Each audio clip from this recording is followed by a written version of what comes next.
Now your mummy can go and attack 100% with critical strike. That's crazy. Water elemental. Multi-attack, just crazy hits. He got 100% chance to hit, and we get one more little zombie in WoW party, doing critical strike, just like that. Crazy, crazy stuff.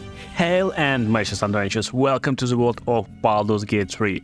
And we're making a new build for Warlock, so you can have fun in this game.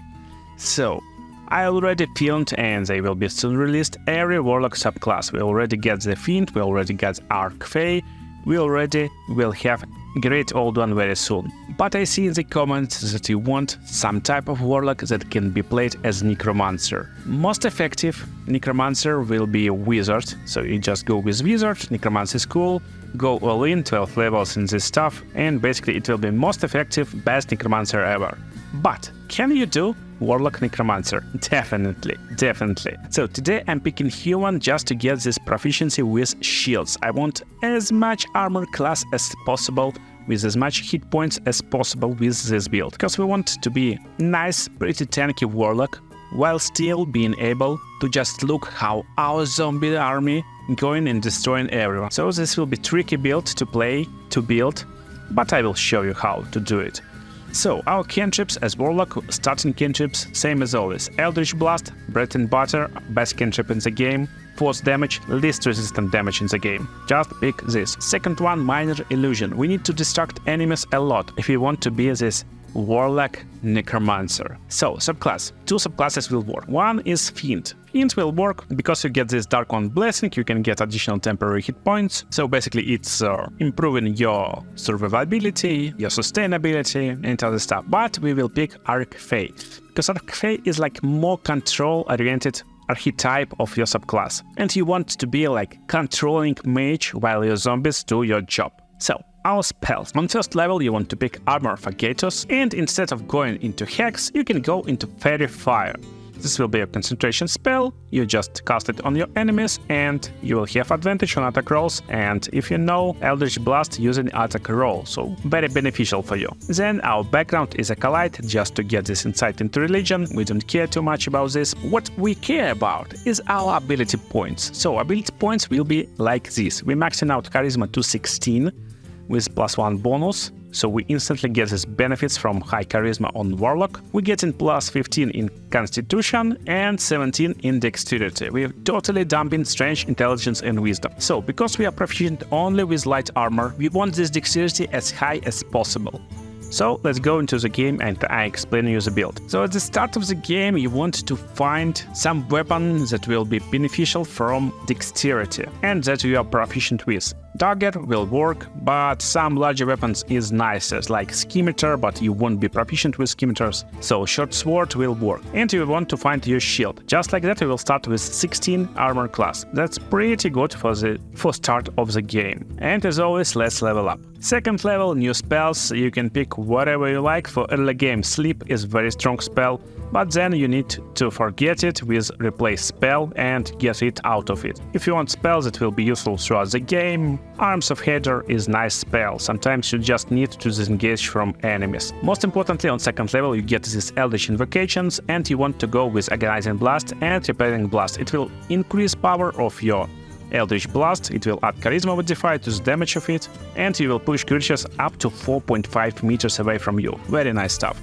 Level 3. Here we want to take this Misty Step, so we can go and disengage if needed. And we're picking our Pact of Boon. So if you want to be Necromancer Warlock, you need to go with Pact of Tome. This will unlock 3 cantrips right now. You don't care about these cantrips too much, but you need this Pact up to level 5. This cantrips is Thorn Whip, and basically with Thorn Whip you can push creature towards you, pull creature towards you. With Guidance you can cast it on dialogues to increase your chances to roll good outcomes by adding 1d4 to a roll, and Vicious Mockery just nice little damage. But just because you get best cantrip in the game, you don't need them, but you need this Pact of Tome anyway. So your early game will look something like this. You want to start your day with basically casting Armor Fagatus on yourself and then using Short Rest to replenish your spell slots. So you go into the battle with spell slots. And basically what you want to do is to cast this Fairy Fire on your enemies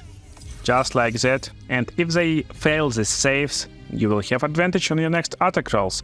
If you need to relocate yourself, use Misty Step, or just go and fight with them. You still can use your blade, that's like not a problem. And most importantly, with Armor of Agatus, when someone hits you, they will be reflected with damage and you probably will kill them, so you can provoke opportunity attack, kill enemy like this, use your Eldritch Blast and kill enemy like this. And then come to other enemy and wait until opportunity attack on him. So that's your early game Warlock. As always, same as always. So let's level up and finish our build. Level 4, additional spells. Nice spell is Hold Person, sometimes you just need it to hold Humanoid. Our feat of choice will be, first feat will be ability improvement to add to our constitution and dexterity, so we get more armor class, more hit chance with weapons, and more hit points. So right now on level 5 we get it Deepened Pact, and with Deepened Pact we get this Animate Dead spell. That's what we need actually. And to continue our Warlock theme, so we don't need to pick any other spells that's not in our theme. From Warlock, we go with Vampiric Touch, very cool spell. Additional Eldritch invocations, cool one is Devil's Sight. You will see in the darkness, magical and non-magical. Again, if you learn Sleep, that's the time when you want to change this stuff. Right now we're getting new subclass feature, Misty Step, so that's very cool, because we need to survive while our zombies do the job. So Misty Step will help us to do it. When we're taking damage, we're becoming invisible, and on next turn we can use Misty Step for free basically. This will break invisibility, or we can just stay in the place, be invisible while zombies doing their job. That's why we're picking Arc Fae for this build. So spells of choice. Nice spell can be Plant Growth. Zombies can jump. They don't care about this terrain. Most of the enemies will care about terrain. And Plant Growth can slow them down, so your zombies go in and do their job. So level 7, we get additional spells now from level 4. Again, to continue our thematic Necromancer build, we will go with Blight for necrotic damage, of course.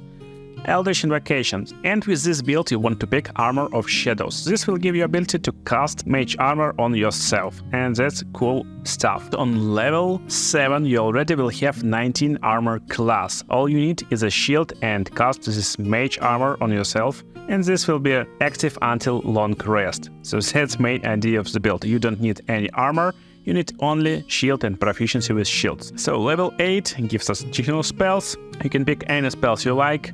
Darkness can work. It requires concentration, but you got this vision in magical darkness, so you don't care about it too much. So you can go two ways. One of the ways is actually to go into ability improvement and getting even more dexterity. So charisma will be used if you want to inflict damage with your Eldritch Blast, but your zombies will work for you. And you will use your dagger, for example, or other weapon you are proficient with. So getting more armor class is nice to be more tanky right now, but you definitely can go into charisma on this level too. So level 9, we're getting more spells. Now from level 5, cool spells is Hold Monster, of course. Sometimes you need this disable against big bad guys. And Eldritch Invocation. Right now we want to pick these minions of Chaos, so you can summon cool elementals on your side. So level 10 we get this subclass feature, and we got total defense against being charmed, very cool. We get additional cantrip, we don't care, you can go with Bone Chill for thematic reasons. Then pick whatever you like, we don't care, we got our build ready. We just need to level up to level 11 and get this additional spell slot. Now we get 3 spell slots as Warlock, very cool.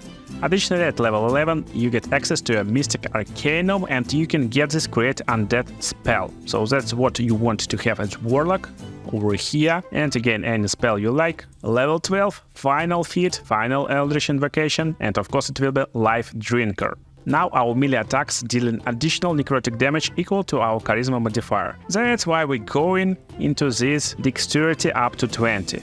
And yeah, you could make like charisma 18 on previous level, and right now you can go and make dexterity 20. So that will be your final build. Do you need any other feats? No, actually that's totally fine to have this, and any spell you like. So let me show you idea and how you play this build and what it's capable of. So again, you want to find shield, you want to find dagger or any other weapon you are proficient with. You will have nice attack bonus of plus 10 at this level. You will have nice armor class, at least 20 if you don't have any other bonuses. And right now you can go and summon Animate Dead. So you want to create this zombie from this dude, basically. Go and create zombie. Now we got zombie in our party. Now we want to create undead. And we want to create mummy to our party. Mummy is cool dude too. And last but not least, conjure elemental. Cool part that this create undead and animate dead not require you any spell slots. So basically you're creating your undeads, now you're making your armor on yourself without using any spell slots. Then you're creating your elemental and pick where any elemental that you like. I suggest not to go with fire elemental because if you want to use these corpses to make zombies, you don't want them to be fried. So earth, water will work. Air will work too. So let's create water elemental for now. And just like that we got little summon army. And let's go to the fight. Of course, always try to cast armor for Gatos on yourself and then use short rest. So just like that you can start with full Warlock spell slots, with a lot of zombies, mummies, elementals, and you can go and fight. So how you want to fight actually? How you want to fight? There's one way to do it. You want to cast Haste on yourself at the start of the fight, basically. Now everyone doing moves, and what you want to do as Warlock? You want to do one of the two things. First of all, you can go and concentrate on disable spells, so you can create some plant growth stuff. It will make hard terrain for enemies, as I told you, just like this. And this requires no concentration at all. And this means you can use other spells. So here you got your spells, if you want to use them. You got your Eldritch Invocation, Eldritch Blast, that will fire 3 beams. You got this Bone Chill, 3d8, very nice spell too, necrotic damage, this is cantrips. Require no spell slots. When casted you will get 2 actions, so basically you can attack 2 times with your dagger, or you can use 2 spells, like in this example. So we just used first spell, setup spell, and then we can go and use any concentration spell we like. But make sure not to have Haste on when you're using concentration spells, because it will break your concentration and break concentration on next spell too. That's why you want to cast Haste only in the fight when you know that you won't need this. Hold monster, hold person, vampiric touch, darkness, witch bolt, cold lighting, and fairy fire, basically all of your spells. And you will just go with your dagger, with your cantrips. So with Eldritch Blast you can push enemies away from you, so they will stay on this area, and it's hard to go on this area, it's difficult terrain. So what you can do, you can use your water elemental and he can teleport, basically. That's what he can do, teleport and attack your enemies while they're standing on this hard ground, so they can't escape this dude. And he got a lot of spells, of course, so he can use spells to destroy these enemies. And same, you can use your zombie to attack these guys, and you can use your mummy to attack these guys. So water elemental will have this multi-attack, so he can attack multiple times in one turn, basically something like monk stuff with cold damage. He can use winter breath, you just saw it, or he can just attack with a slam for 1d6 plus 5. So mummy on other hand can do this necrotic damage feast attack for 8 to 33 damage, but most importantly he will inflict mummy rot, and this mummy will reduce maximum hit points by 8. So that's cool part, because when you reduce maximum hit points, targets can't heal this hit point, but when you just damage them, they can heal. That's like cool part if your targets and your enemies healing a lot. Very cool for late game. And most importantly, mummy got multi-attack for 16 to 66 damage, very crazy damage, but it will inflict additional mummy rot too. Most importantly, you can't use this stuff. You can only use this stuff if your target is frightened. And mummy can use this dreadful action to frighten his enemies, but as Archfey Warlock you can do it too with your Archfey presence. So basically you can use your action to try and frighten enemies, and they will be frightened all nearby enemies. That's why you want to go in with this Warlock, with your dagger, with your shield. You want to frighten your enemies, so your mummy can go in and unleash a lot of attacks. And then you go with zombie, finish them with just little damage, or with other guys, so we want to at least do one hit with zombie, and you will create army of zombies. So let's go and I show you this stuff. So I want to use Haste in this battle just to show you other spells, how you want and can use them. But most of the time best bet is to get Haste, to get 2 attacks with your weapon or 2 Eldritch Blasts, and this will be 6d10 damage. 6d10, that's just crazy. So let's go with Necromancer Warlock. And yeah, as you can see, you totally can use these cold corpses to create your zombies. But if they will be fried corpses, you can't do it. So don't use fire elemental. So what you can do? You can use your Blight level 5 spell, and that's crazy and very useful spell. Basically 9d8 necrotic damage to your target, just like that. And he will die instantly, most of the time. With your Mummy, don't forget to use your dash action, it's very useful stuff. And Mummy got nice hit point pool, so you can go in the battle. You don't need to be feared with this Mummy. Same goes for our elementals, and don't forget to use bonus action to basically teleport before you're moving with the elementals. And as for zombie, always use dash action. And don't forget to use your bonus action jump, because zombies can jump with bonus action, like every other creatures, and they will travel a long distance with this stuff. So what you can do, you can try to use hold monster on enemies, and there's nice chance to do it. So if you're successful on this stuff like this, you will see crazy stuff.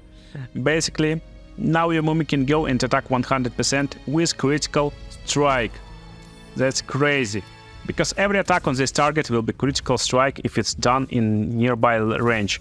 So look at this water elemental. Multi-attack, just crazy hits. While zombie doing his job and creating more mini zombies, these zombies will act on their own, so you don't need to control everyone as this type of Warlock. When you're playing Wizard Necromancer, you actually need to control a lot more stuff, but this is really playable and enjoyable character. So this dude just failed his check, so we can go and do a lot of magic to him, and cool stuff that you can do actually to come nearby. Right now you can check. If you hit with 80% chance, that's not cool. You need to come closer, and when you come in closer, you're basically hitting with 100% chance, and it's doing critical strike, just like that. Crazy stuff. Additionally, you can use Misty Step to just teleport to a target, and if possible, attack targets with your zombies at least once, because if they attacked at least once, they will be transferred into zombies when they die. So if you got this shared initiative like I got right now, always attack with zombie first. He got 100% chance to hit, and we get one more little zombie in WoW party. That's cool. So with water elemental, always multi-attack, I mean, like, best thing you can do. But if you want to increase damage on this stuff, first of all, you need to slam, because when you slam, target becoming chilled for 2 turns. So basically, after you slam someone, then on next turn, you can use multi-attack to inflict lots of damage. And as you can see, zombies just surround this guy, so he can't run away. If he will try to run away, he will provoke opportunity attacks. And another stuff you can do if you got spell slots, you can use this vampiric touch. You will concentrate on this stuff, and you can do it every turn for 10 turns. Half of the damage you will do with this stuff will regain your hit points. This will make you super tanky guy. That's why we're going for 20 AC and a lot of constitution to have 100 hit points, so you can survive a lot of damage in the late game and get it back with your vampiric touch. So after target is chilled, you will inflict crazy amounts of damage. Look at this, basically double amount. So when you're out of spell slots, there's 2 things you can do. First of all, you can go and attack with a dagger. Of course, there's still an option. Second of all, you can use your Hasta action on yourself, and basically you will get this additional action. Now on every turn you can attack 2 times. And why you can attack? Because while your pretty basic dagger can do, for example, this 8 to 14 damage, not too high, don't forget you deal an additional necrotic damage. So that's like cool and nice little feature to inflict additional 4 damage of necrotic damage every time you attack. And while you cast it, you will gain this ability to cast 2 spells at 1 turn. So basically you can go and unleash a lot of Eldritch Blasts on your enemies, or just push them away. So you can do it 1 time, you can do it 2nd time, just easy. But there's second and very cool option too. So you can remove this Hasta, or it's maybe end it. And when you're out of spell slots, you still have this call lighting. So you can call lighting, and you will concentrate on this spell. And basically every turn you can cast it 1 more time.